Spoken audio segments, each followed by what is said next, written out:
हिरव्यागार माडांच्या पार्श्वभूमीवर असलेला लांबच लांब पसरलेला समुद्र किनारा, खळाळत अंगावर येणाऱ्या पांढऱ्या शुभ्र फेसाळणाऱ्या लाटा, क्षितिजावरून आसमंतात भगव्या रंगाची उधळण करत अस्ताला चाललेला सूर्यनारायण, बीचवर वॉटर स्पोर्ट्सची धमाल, रात्री जेवायला समुद्रातले ताजे मासे आणि बार्बेक्यू, हे सर्व आपल्याला एकाच ठिकाणी आणि तेही पुणे मुंबई पासून जवळ असणाऱ्या बीचवर अनुभवायला मिळाले तर हे सर्व आपण अनुभवणार आहोत आपल्या आजच्या या व्हिडिओमध्ये आणि भेट देणार आहोत रायगड जिल्ह्यातील नांदगाव या सुंदर बीचला।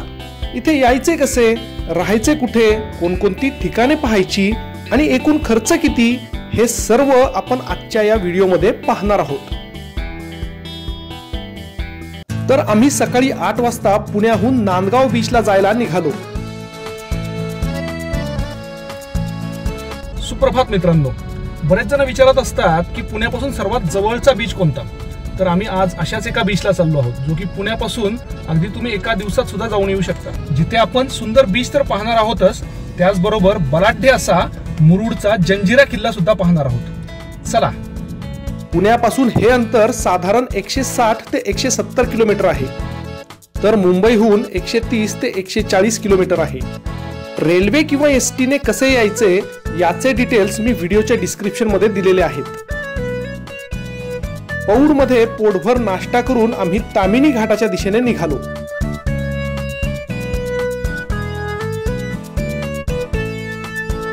तामिनी घाट हा पुण्याहून रायगड जिल्ह्यात जाण्यासाठी सर्वात चांगला पर्याय आहे। रस्ताही चांगला आहेच आणि सुंदर निसर्ग सुद्धा आपल्याला इथे पाहायला मिळतो। पावसाळ्यात तर या घाटातून जाण्याची मजाच वेगळी।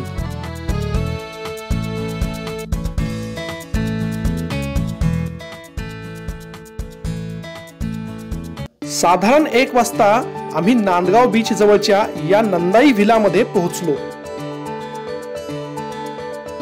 गेल्या गेल्या आमचे स्वागत झाले ते थंडगार कोकम सरबताने। चेक इनच्या फॉर्मॅलिटीज पार पाडून आम्ही आमच्या रूम मध्ये आलो। चला आपण आपल्या रूमची एक टूर घेऊयात। ही आहे आमची रूम नारळा पोफळीच्या बागेमध्ये आणि इथून खिडकीमधून सरळ आपल्याला मस्त नारळ आणि पोफळींच्या झाडांचा व्ह्यू दिसतोय। रूम मधून दिसणारा व्ह्यू एकदम जबरदस्त होता। सर्व बाजूला उंच उंच वाढलेली नारळाची आणि सुपारीची झाडे, यामुळे कोकणातल्या वाडीत राहायला मिळाल्याचे समाधान होते। रूम पण एकदम स्वच्छ आणि नीटनेटकी होती।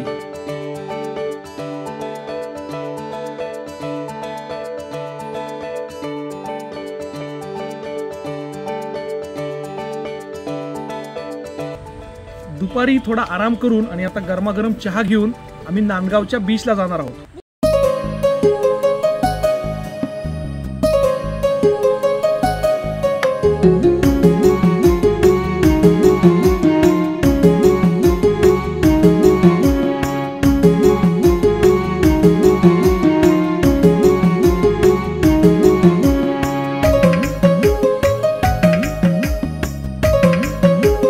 मित्रांनो, नांदगावचा हा समुद्र किनारा खूपच सुंदर आहे। निळाशार समुद्र, ओळीने असलेली नारळाची झाडे आणि मध्ये लांबच लांब पसरलेला हा इंग्रजी सी आकाराचा समुद्र किनारा।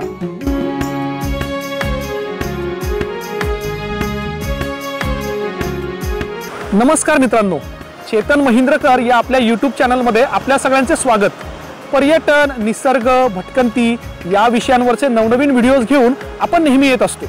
आज आपण आलो आहोत मुरुड जवळच्या या नांदगाव बीच वरती। अलिबाग, मुरुड हे तर प्रसिद्ध बीचेस आहेतच, पण याच्या आजूबाजूला अजूनही खूप सुंदर बीचेस आहेत जे की बऱ्याच जणांना माहिती नाहीये। असे बीचेस सुद्धा लोकांना माहिती व्हावेत म्हणून आम्ही यावेळी या नांदगाव बीच वरती आलेलो आहोत। बीचवर फारशी गर्दी नव्हती, त्यामुळे मनसोक्त समुद्रात खेळण्याचा आनंद घेता येत होता।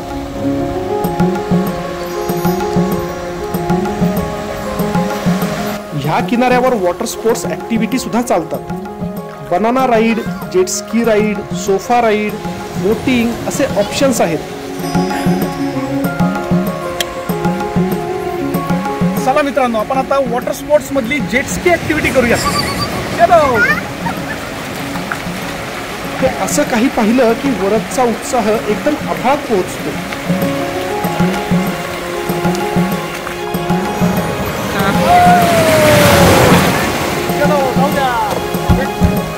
ही जेट स्की राईड म्हणजे एकदम धमाल. समुद्राच्या लाटांवरून आपल्याला समुद्रात लांब पर्यंत घेऊन जातात.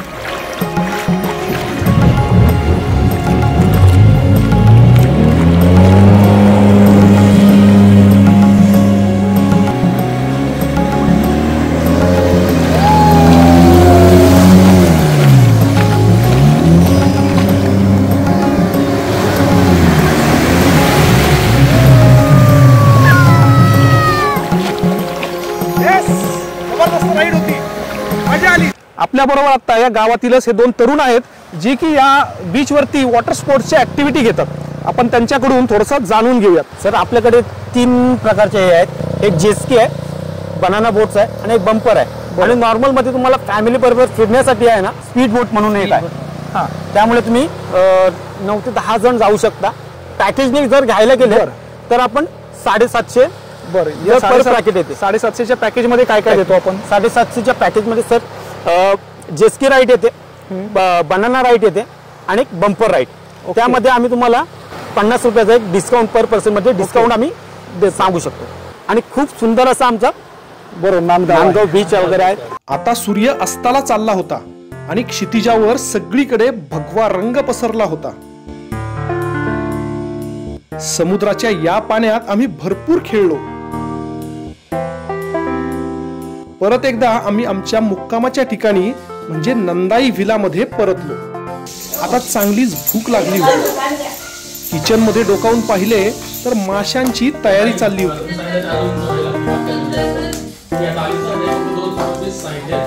पापलेट, सुरमई, बांगडा आणि कोळंबीला मसाला लावून आणि रवा लावून चुलीवर फ्राय केले जात होते.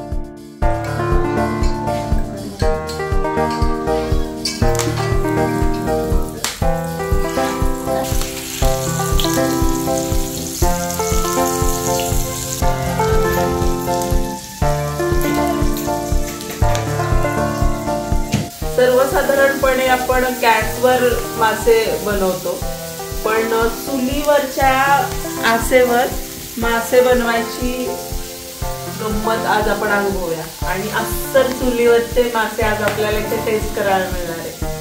सो मजा आहे.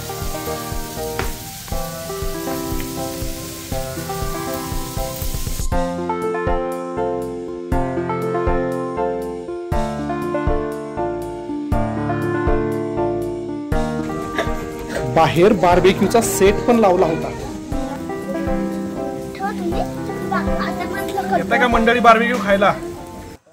समुद्राच्या पाण्यात मनसोक्त खेळून झाल्यावर आता मस्त भूक लागली आणि समोर हे असं केळीच्या पानामध्ये अगदी अस्सल कोकणी पद्धतीचं सी फूड आहे. अगदी solkadhi, prawns fry, paplet fry आणि सुरमई फ्राय. त्याचबरोबर मस्त उकडीचे मोदक पण. मस्त, या जेवायला. मस्त पोटभर जेवण झाले. आज भरपूर मासे खायला मिळाले होते. अस्सल स्वादिष्ट कोकणी पद्धतीने बनवलेले सी फूड हे ह्या नंदाई व्हिलाचे वैशिष्ट्य.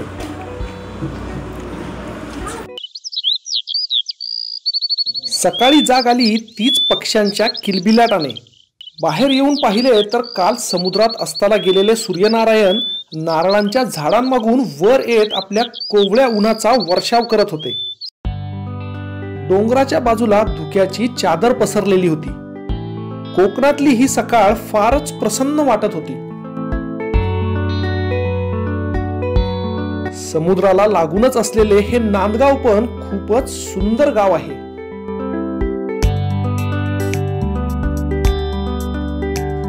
नंदाई व्हिला हे होमस्टे नांदगाव गावातच आहे आणि बीचच्या अगदी जवळ आहे.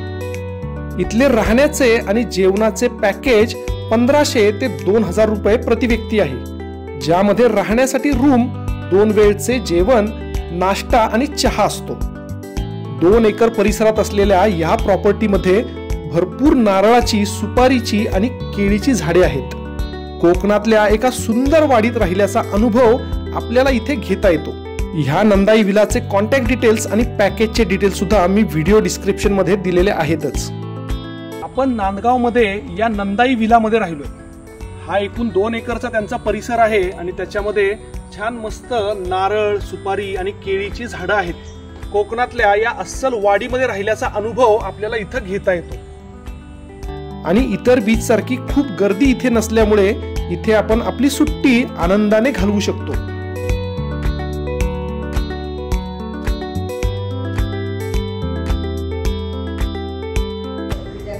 आपल्याला नाश्त्याला इथे मस्त गरमागरम कांदे पोहे आणि त्याच्यावर आत्ताच झाडाचं काढलेलं आणि खवलेलं खोबरं, खवे, ओल्या नारळाचा खव आहे मस्तपैकी, आणि घावर आणि चटणी।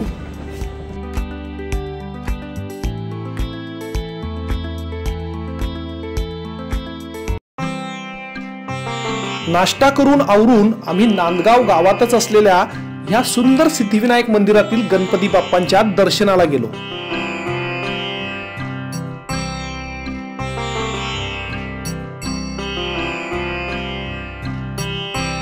कोकणामध्ये प्रत्येक गावात ही अशी छान रंगसंगती असलेली सुंदर सुंदर मंदिरं आपल्याला पाहायला मिळतात। नांदगाव सहलीतल्या दुसऱ्या दिवशी आम्ही इथून फक्त 10 किलोमीटर अंतरावर असलेल्या समुद्रातील प्रसिद्ध जंजिरा किल्ल्यावर गेलो आणि जेव्हापासून हा बांधलाय तेव्हापासून ते भारत स्वतंत्र होईपर्यंत हा किल्ला अजिंक्य राहिला। जंजिरा किल्ल्याची सफर आणि किल्ल्याची संपूर्ण माहिती आपण पुढच्या भागात पाहणार आहोत। तुम्ही जर नांदगाव बीच, मुरुड, जंजिरा या भागाला भेट देणार असाल तर या नंदाई विलामध्ये राहू शकता आणि सुंदर स्टे आणि चविष्ट जेवणाचा आनंद घेऊ शकता।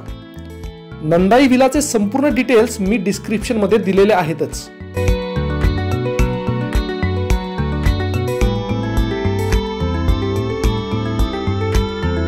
आणि हो, पर्यटनाचे असेच नवनवीन व्हिडिओज पाहण्यासाठी आपल्या या चेतन महिंद्रकर YouTube चॅनलला सबस्क्राइब नक्की करा। तर चला, नांदगाव बीचच्या आपल्या या पहिल्या भागात इथेच थांबूयात आणि भेटूयात दुसऱ्या भागात जंजिरा किल्ल्यावर। तोपर्यंत नमस्कार।